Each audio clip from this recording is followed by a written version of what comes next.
नमस्कार दोस्तों, Mithilanchal express channel में आप सभी का स्वागत है। तो दोस्तों, दरभंगा एयरपोर्ट लगातार कुछ महीनों से सुर्खियों में बनी हुई है और इसकी वजह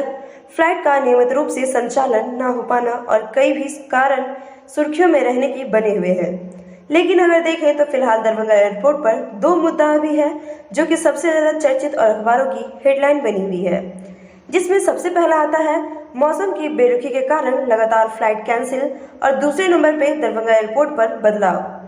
फिलहाल खबरें की माने तो जिस तरह से खबरें आ रही है दरभंगा एयरपोर्ट के विकास को लेकर, चाहे वह 78 एकड़ जमीन अधिग्रहण की बात हो या फिर चार दीवारी को ऊंचा करने की और विभिन्न प्रकार की समस्याओं का समाधान, जैसा कि हमने हाल ही में आपको बताया भी था कि दरभंगा के डीएम खुद दरभंगा एयरपोर्ट पर पहुंचकर जायजा लिया, समीक्षा बैठक भी किए हैं और हमने आपको वीडियो भी दिखाया था जिसमें हमने बताया था आपको कि किस तरह से टर्मिनल भवन तक एक सड़क बनाई जा रही है जिससे यात्रियों को दरभंगा एयरपोर्ट पर सुविधा मिल सकेगी। और इन छोटी छोटी बातों पर अगर दरभंगा एयरपोर्ट अच्छे से कार्य करके काम को खत्म कर लेती है तो साथ ही ग्राउंड लाइटिंग का कार्य कर खत्म कर लिया जाता है, तो हम ये कह सकते हैं कि दरभंगा एयरपोर्ट पर अब अपने अगले स्टेप यानी कि अंतर्राष्ट्रीय उड़ान के बारे में सोच सकते हैं।